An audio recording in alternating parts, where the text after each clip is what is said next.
यहाँ पे हम एक एक बहुत छोटी छोटी चीज़ों को समझेंगे। हम ये नहीं जानेंगे कि नशा किस किस चीज़ से होता है, नशे से, ये सब जानते हैं हम, लेकिन हम एक छोटे बच्चे को जब समझाने के लिए जाए तो हम कैसे समझाएं कि उस नशे का उस पर प्रभाव कैसे पड़ेगा, ताकि वो नशे के संसार में ही ना घुसे, उस दलदल में ही ना जाए, है ना। अगर दलदल है तो गाड़ी लेके जा रहे हैं, हमको पता है कि इसमें गाड़ी फंस जाएगी और फिर भी हम लेके जाए तो हमारी गलती है। तो ये चीज़ें हम पॉइंट टू पॉइंट नोट करेंगे। जैसे सबसे पहले कि पूछता है आपको कि नशा क्या है, तो जनरली हम कहते हैं कि सिगरेट बीड़ी वो नशा है। वो नशा नहीं है, वो तो नशा करने के साधन है। नशा एक्चुअली क्या करता है?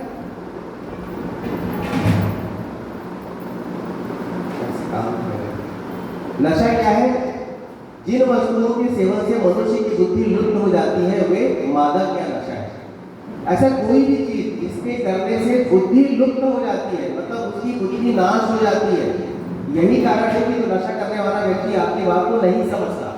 आप कितना भी समझा लो उसको कि तुम्हारा परिवार बर्बाद हो जाएगा, बच्चे वो समझने की तैयारी नहीं होता, क्योंकि वहां पे जो बुद्धि है वो लुप्त हो जाती है और उसी की हम मादक कहते हैं। तो एक लाइन की परिभाषा है ना। तो जिन वस्तुओं के सेवन से मनुष्य की बुद्धि लुप्त हो जाती है उसे नशा कहते हैं। बिल्कुल एक लाइन है, इसका डेफिनेशन है। जिन वस्तुओं को हमारा शरीर और मन, हमारे अंदर दो चीजें हैं, तो हमारा शरीर हो गया, एक तो मन है जो दिखता नहीं किसी को, शरीर दिखता है, मन नहीं दिखता, ठीक है। तो जिन वस्तुओं का हमारा शरीर और मन बार बार मानता है तथा उस पर उसका विपरीत प्रभाव होता है ना। जैसे हमको रात को सोना चाहिए, लेकिन रात को जागना है तो लोग क्या करते हैं? नशा करते हैं, सिगरेट पीते हैं, तंबाकू खाते हैं, शराब पीते हैं। खासकर जो कॉलेज के बच्चे हैं वो पढ़ने के लिए जागना पड़ता है तो रात को सिगरेट पीते हैं। जितने हॉस्टल्स में आप जाओगे ज्यादातर नशा जो लत है बच्चों को कॉलेज से लगता है, कॉलेज लाइफ से स्टार्ट होती है, स्कूल तक तो फिर भी वो बच के रहता है। लेकिन अभी हम लोग स्कूलों में जाते हैं तो वहाँ पे भी जो अगर हम कहीं जाते हैं तो हमको टॉयलेट, पहले सबसे पहले टॉयलेट में जाते हैं, वहाँ के बाथरूम में जाते हैं, वहाँ पे देखते हैं पाउच पड़े हैं, सिगरेट पड़े हैं, बीड़ी पड़ा है और नशे की चीज़ें, यहाँ तक कि शराब की बोतल भी पड़ी होती है। एक हायर सेकेंडरी स्कूल लेवल पे ये सब चीज़ें पड़ी होना मतलब ये भारत की युवाओं के दुर्भाग्य की बात है। ये हम प्रैक्टिकल देख के बता रहे हैं, कहीं से पढ़ा हुआ नहीं है। और हम वहाँ के प्रिंसिपल से भी बात करते हैं, हम उसको ले जाके दिखाते हैं, देखिए आपके स्कूल के टॉयलेट में क्या हो रहा है। प्रिंसिपल का कहना होता है कि हमको तो पता नहीं, लेकिन आप तो जिम्मेदार हो ना उसके लिए, बच्चों का जो भविष्य है तो आपके हाथ में है। तो इस तरह का काम भी आपको करना है। अगर आपको देखना है कि स्कूल का स्टेटस क्या है नशे के लिए, आप टॉयलेट में चले जाइए, आपको वहाँ सब चीज़ें दिख जाएंगी, या थोड़ा स्कूल के अंदर आसपास चले जाइए, ये चीज़ें हमको दिखती है। तो जिन वस्तुओं को हमारा शरीर और मन बार बार मानता है तथा उस पर विपरीत प्रभाव पड़ता है उसे हम नशा कहते हैं। ये इसका डेफिनेशन है। अब ये जानिए कि कौन फंसता है नशे के कारण। क्या हम सब नशा करते हैं? क्या हम लोग बैठे हैं? नहीं करते। हमको पता है कि नशा कहाँ पे मिलता है, शराब कहाँ मिलता है, सिगरेट कहाँ मिलता है, फिर भी हम नशा नहीं करते। मार्केट जाते हैं तो हम नशा नहीं खरीदते। क्यों नहीं खरीदते? तो यहाँ पे सबसे पहले जाने कि कौन फंसता है नशे की जाल में। सबसे पहले जो फंसते हो कमजोर आत्मबल वाले। हमारा आत्मबल गुरुदेव ने मजबूत दिया है, हम गायत्री मंत्र के साधक है ना। हमारा आत्मबल इतना मजबूत है कि हम लोगों को नशा छोड़ने के लिए बोलेंगे, नशा करेंगे नहीं। किसी इंसान में इतना जो नहीं है कि मुझे नशा करने के लिए प्रेरित कर सके, है क्या? इसे ही बोलते हैं आत्मबल। हमारा आत्मबल इतना मजबूत है कि हमको उस जाल में फंसा ही नहीं सकता, ये हमें पता है। क्यों पता है? क्योंकि हमको पता है कि नशा क्या चीज़ है और नशा में फंसने के बाद हमारा क्या होने वाला है वो भी हमें पता है, इसीलिए हम उस जाल में नहीं फंसते। तो इसे कहते हैं कमजोर आत्मबल वाले सबसे पहले इस जाल में फंसते हैं। अधिकांशतः युवाओं पर बच्चे होते हैं, कभी बूढ़ा व्यक्ति जो है नशे के जाल में नहीं फंसेगा। अगर वो फंसता होगा तो उसको बोल रहे हैं युवक या तो बचपन, इसी एज में वो फंसता है।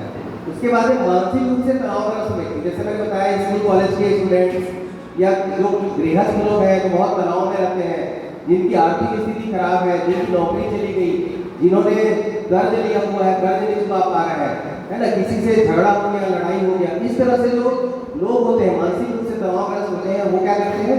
नशे के जाल में जल्दी फंसते हैं। अकेले उदासीन व्यक्ति, अकेले उदासीन आवेगशील व्यक्ति, यहाँ पे दो चीजें हैं। या तो जैसे हमने पहले बताया था बच्चों को क्या करना चाहिए? दोस्ती करना सिखाएं। दोस्ती करना सिखाने का मतलब है कि वो अकेलापन ना फील करे लाइफ में, उसका एक ऐसा दोस्त हो जो हर उससे दुख सुख में सहारा बने। तो अकेले उदासीन व्यक्ति का मतलब जब आप अकेले होते हैं तो आपका ध्यान गलत चीजों पे जाता है, तो अकेले रहने का प्रयास नहीं करना चाहिए। आवेगशील व्यक्ति, बहुत जल्दी गुस्सा करते हैं, बिना सोचे समझे कुछ भी बोलते हैं, लड़ाई झगड़े में व्यक्ति को दारू हो जाते हैं। ऐसे आवेगशील व्यक्ति आपको हमेशा नशा करते मिलेंगे, चाहे वो किसी भी तरह का नशा हो। और मजदूर वर्ग, ये ऐसा वर्ग है मजदूर वर्ग जिनको लगता है कि नशा करने से उनकी सारी थकान दूर हो जाएगी, जबकि ये बहुत बड़ी गलतफहमी है। सबसे ज्यादा काम घर में महिलाएं करती है, नारियां करती है, हमारी माँ लोग करते हैं सबसे ज्यादा काम। अगर घर में पुरुष से ज्यादा काम अगर देखोगे तो नारियां करती है, ये वैज्ञानिक रूप से तय है।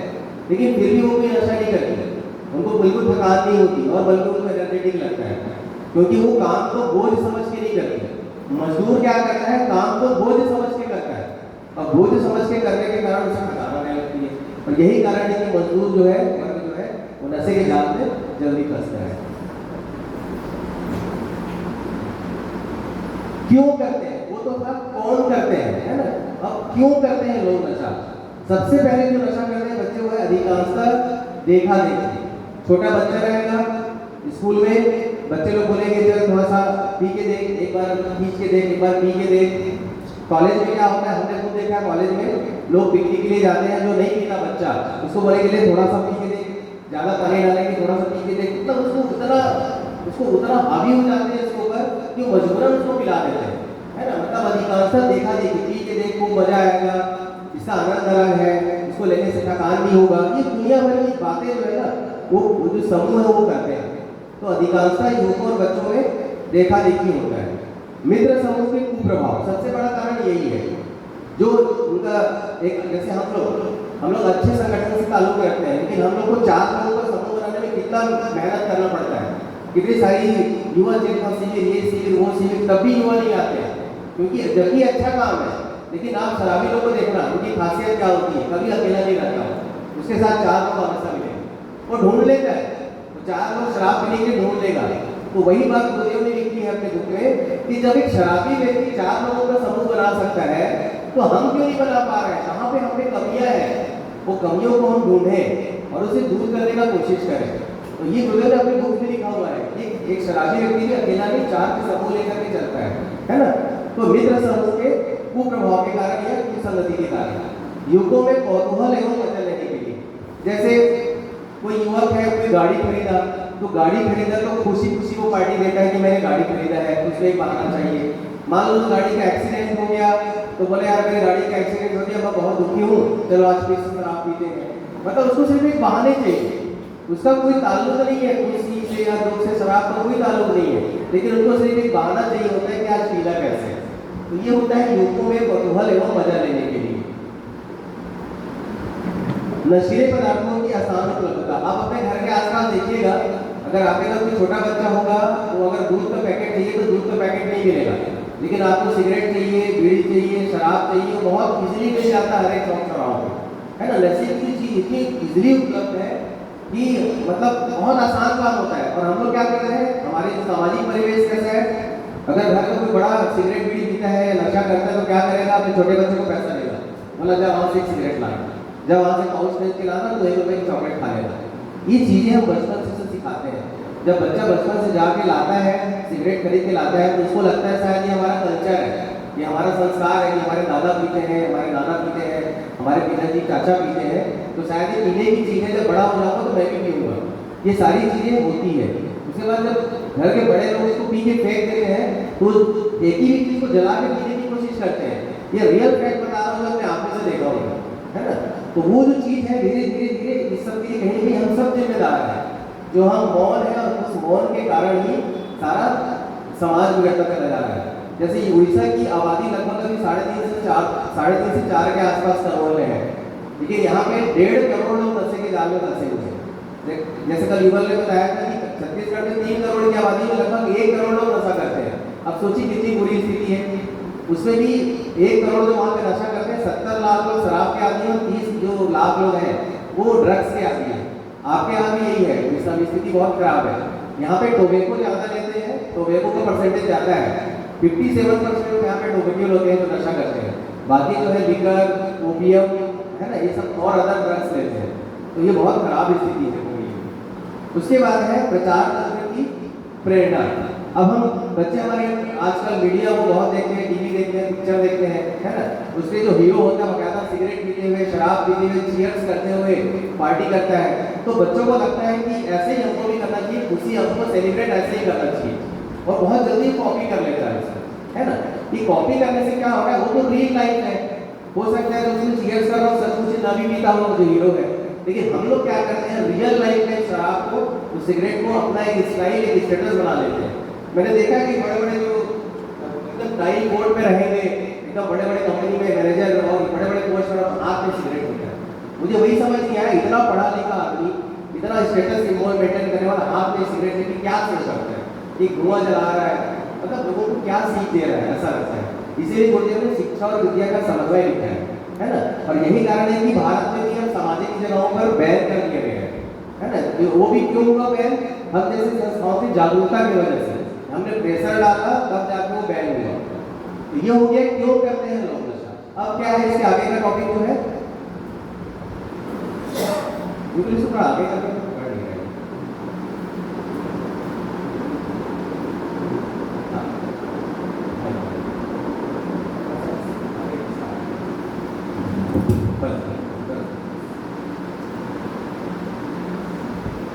उसके बाद एक और चीज है बोरियत, थकान, तनाव या दुखी होना, ये भी एक कारण है जिसकी वजह से लोग नशा करते हैं। अब नशा का शरीर पर क्या प्रभाव पड़ता है, अब देखिए लंग्स सबसे ज्यादा इफेक्ट होता है लंग्स के ऊपर।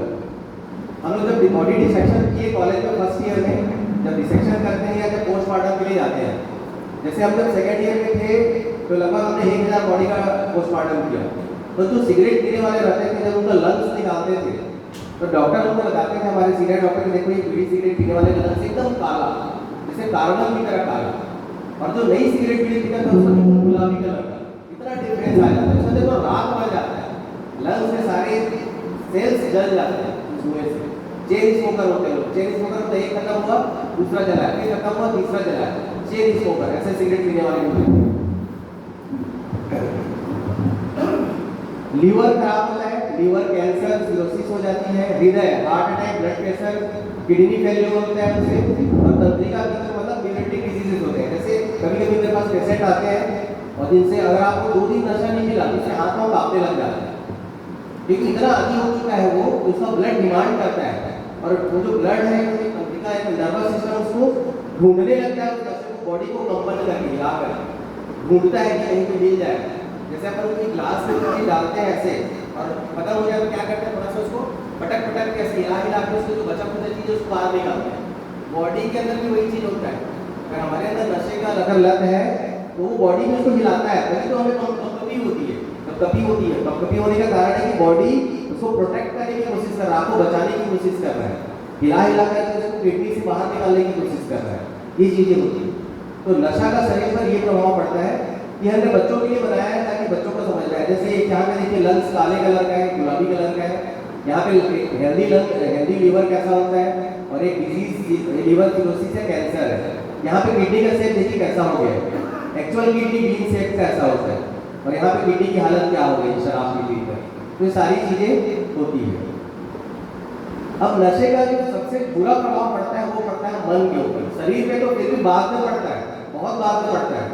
अगर कोई आदमी अगर सिगरेट पी रहा है तो उसका लंग्स इतना जल्दी खराब नहीं होगा, लेकिन उसका जो मन है वो खराब हो जाता है। सबसे पहले वो मांगने की आदत हो जाती है, मांगता मिलेगा आपको। जो नशेड़ी व्यक्ति हमेशा किसी से पैसे मांगते नजर आएगा, किसी से शराब मांगते, मतलब वो मांगता ही मिलेगा आपको, है ना। मांगने वाला, मांगने की आदत, पशु तुल्य जीवन होता है, उसका बार बार अपमान होता है।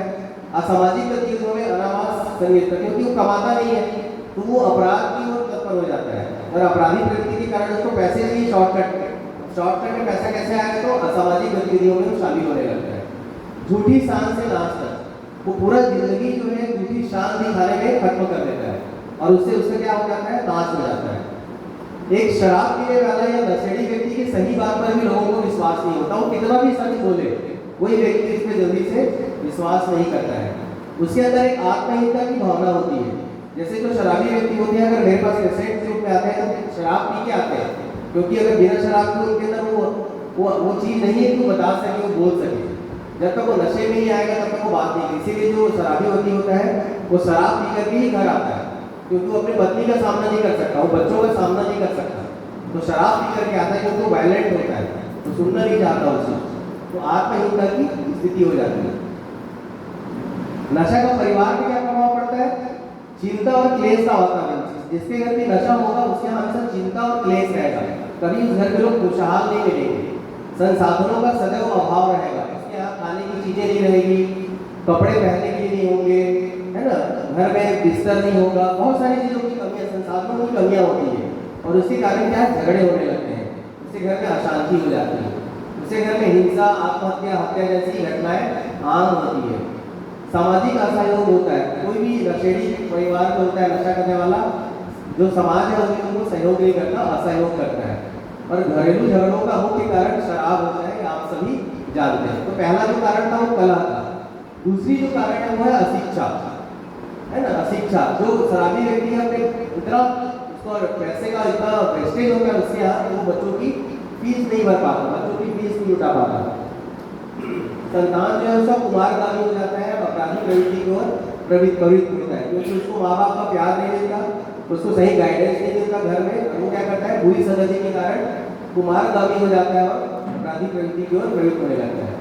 कलह और अशांति से बच्चों का मानसिक दुष्प्रभाव पड़ता है। उस घर के जो बच्चे हैं वो भी मानसिक रूप से काफी कमजोर होते हैं, क्योंकि वो उनके अंदर भी आत्महीनता की भावना होती है, क्योंकि वो ये सोचता है कि मेरे पापा शराब पीते हैं तो किसी अच्छे व्यक्ति के पास जाने में उसे झिझक होती है, वो डरता है कि लोग उसको क्या कहेंगे।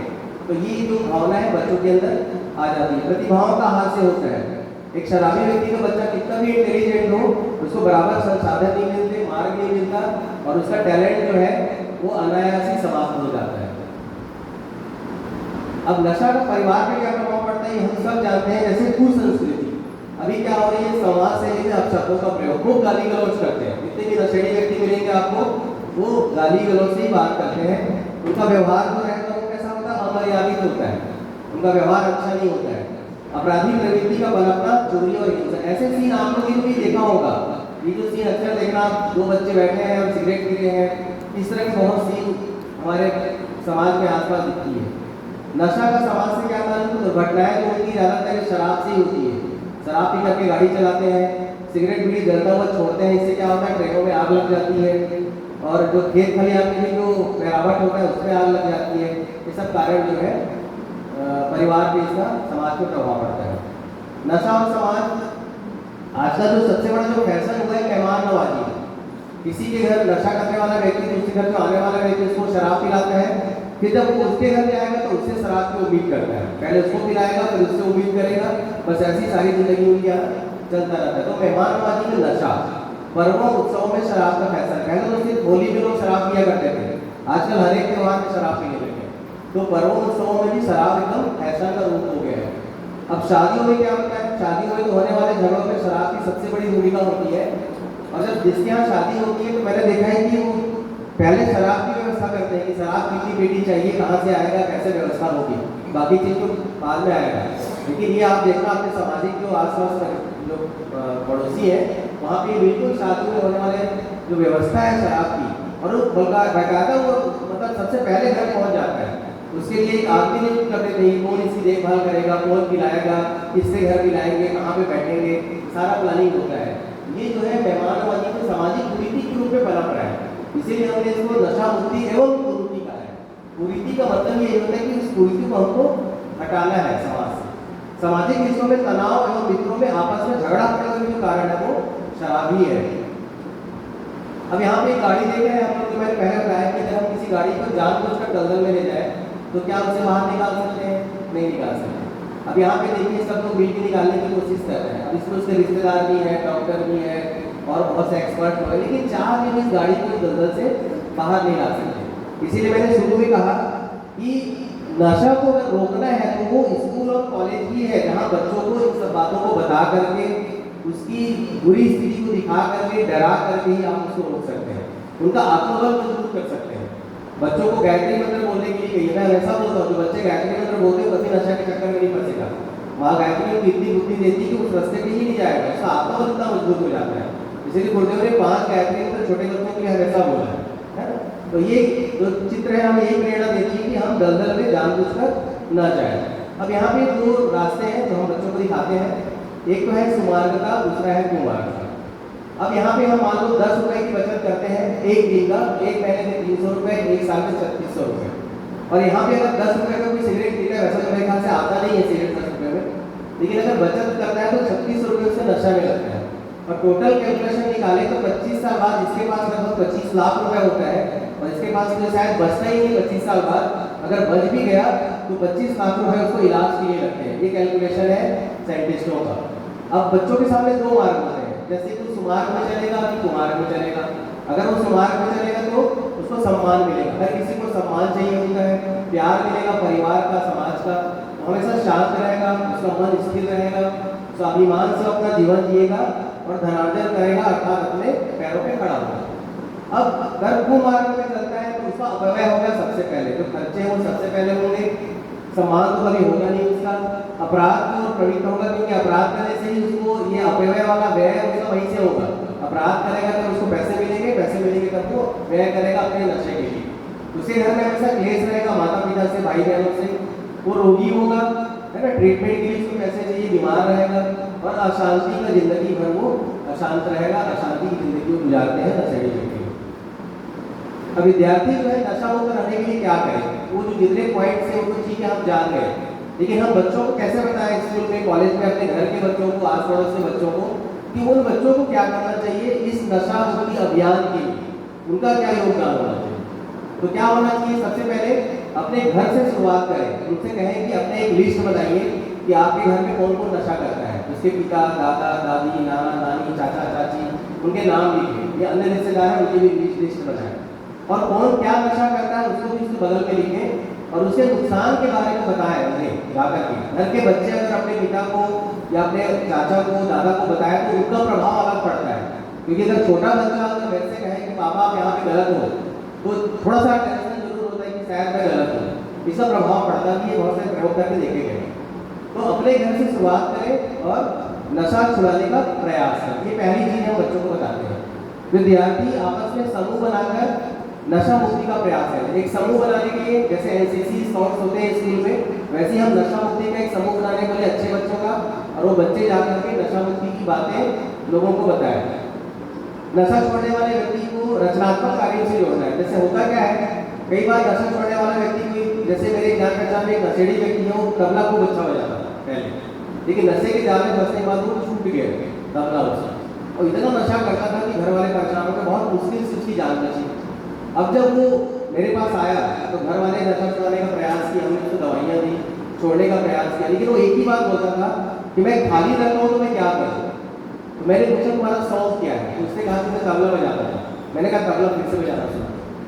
तो रचनात्मक कार्यों में जब हम जोड़ने लगेंगे, जैसे संगीत, शिक्षा, पर्यावरण, खेलकूद, कोई व्यक्ति खेलने का शौकीन होता है, उसे गेम्स की भी मिले, जब ऐसी चीजों से जुड़ने लगेगा, अगर वो 21 दिन भी छोड़ दिया और 21 दिन तक उन चीजों को करने लगे तो उसके नशा छूटने के 90% चांसेस होते हैं। इसलिए गुरुदेव ने भी अपनी बुक में लिखा है कि रचनात्मक कार्यों से नशेड़ी व्यक्तियों को जोड़ना चाहिए। ठीक है, विद्यार्थी पढ़ाई के अलावा अन्य सामाजिक गतिविधियों से भी उनको जोड़ा चाहिए। जो भी संगठन नशा के खिलाफ काम कर रहा है उनसे जाकर के मिलना चाहिए। जैसे स्कूल में एनएसएस, एनसीसी, स्काउट आदि संस्थाओं से जोड़कर अपनी प्रतिभा को वो परिष्कृत कर सकते हैं। अगर आपसे कोई नशे की सामग्री लाने को कहे तो उसे क्या कहना है, ना कहना है। हमें बच्चों को सिखाना है कि कोई बोलता है कि बीड़ी ला, सिगरेट ला, पाउच ला, उसके कहे कि कभी ला के नहीं देना, चाहे वो कोई भी हो, उसका आपस में मजबूत करना है।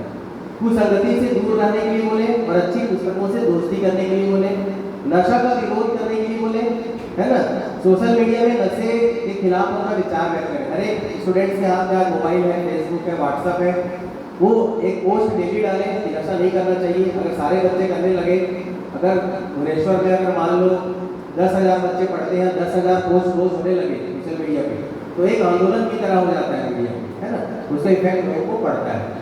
अपने स्टेटस में डालने बोले कि नशा नहीं करना चाहिए, उसको रोज एक पोस्ट करना चाहिए। योग, व्यायाम, मेडिटेशन के साथ कभी नहीं छोड़ना है। बच्चों को हमेशा बताइए कि और नहीं तो 5 मिनट 10 मिनट रोज मेडिटेशन करें, रोज ध्यान करें। इससे क्या होगा, वो नशे की तरफ प्रवृत्त नहीं होगा।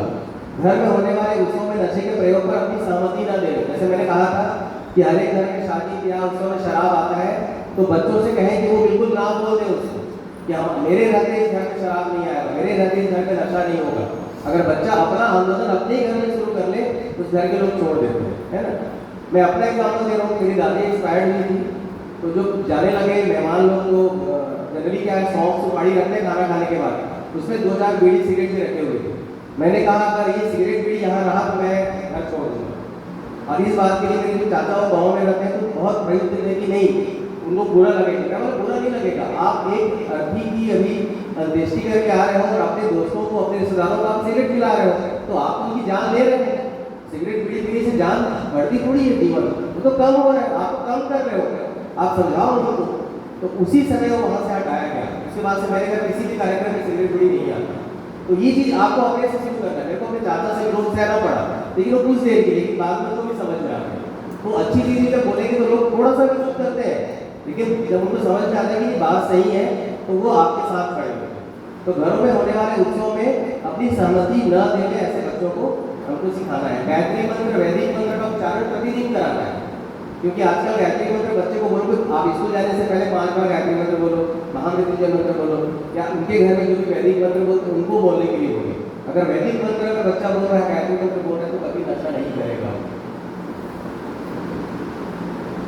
उसके बाद लास्ट में संकल्प होता है जो हम बच्चों को कराते हैं और हम सब भी करेंगे। भले हम नशा नहीं करते हैं, लेकिन हमें गुरुदेव के सम्मान में हम इस श्रद्धा में हम संकल्प करेंगे। सबको पता दाहिना हाथ उठा लें और मेरे साथ दोहराएंगे। हम सब मिलकर नशा मुक्त भारत बनाने का संकल्प लेते हैं। हम सब मिलकर संकल्प करते हैं कि स्वयं, परिवार एवं राष्ट्र को नशा मुक्त बनाएंगे एवं आत्मनिर्माण से राष्ट्र निर्माण के इस महाअभियान से जुड़कर अपने जीवन लक्ष्य को प्राप्त करेंगे। बोलो भारत माता की जय। अंधकार कितना भी हो पर सूरज कभी न हारा है, हम युग का निर्माण करेंगे, यह संकल्प हमारा है। इसी के साथ मैं वाणी को विराम देता हूँ। बहुत बहुत धन्यवाद।